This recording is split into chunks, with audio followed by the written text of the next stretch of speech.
Hello, my name is Ricardo Zamron, and I will be presenting my tribute speech. The word father has become a sensitive subject in today's society. My reason for stating that is based off the fact that a lot of children nowadays do grow up fatherless, and regardless of the fact that some fathers have passed away and some just aren't around, I believe that it takes a dedicated and a genuine man to take on the role of a father. I also believe that if you were to raise a boy that is not your own blood, whom you have no family connection to, whom you pretty much adopted, makes you a remarkable person.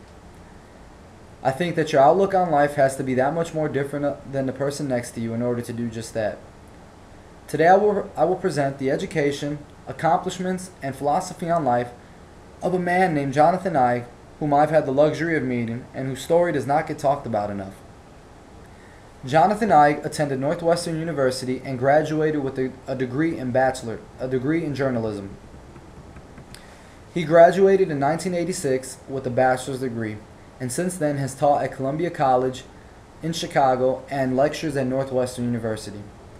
After graduating from Northwestern, Mr. Eig has had quite the accomplished career. He started out working for his local high school newspaper in New York and then achieved his degree at Northwestern. Shortly after, he landed a job with the Picayune Times, New Orleans. He then moved back to Chicago in 1995. Some of his major accomplishments were when he worked for the Wall Street Journal and published many front-page articles for them. And since then, he has published 3 books of his own. The first book that he has published was in 2005, called The Luckiest Man Alive: The Life and Death of Lou Gehrig. In 2007, he published Opening Day, the story of Jackie Robinson's first season.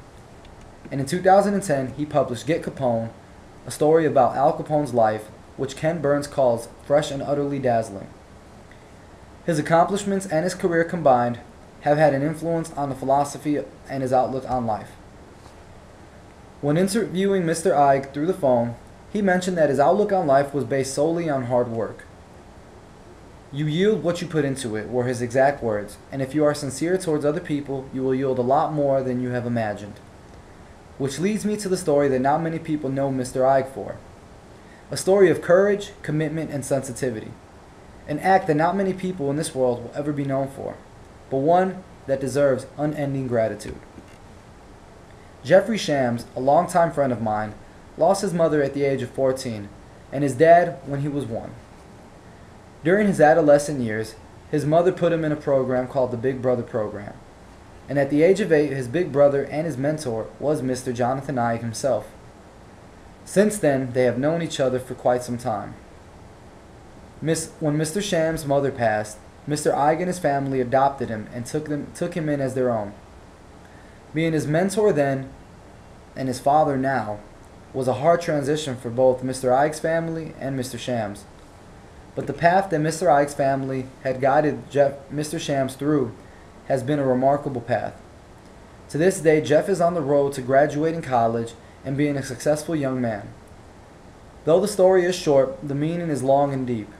And as stated before by Mr. Eig, if you are sincere towards other people, you will yield back a lot more than you can imagine. His education accomplishments, themselves, and his philosophy on life, including his story that I have just mentioned, has proved his philosophy right.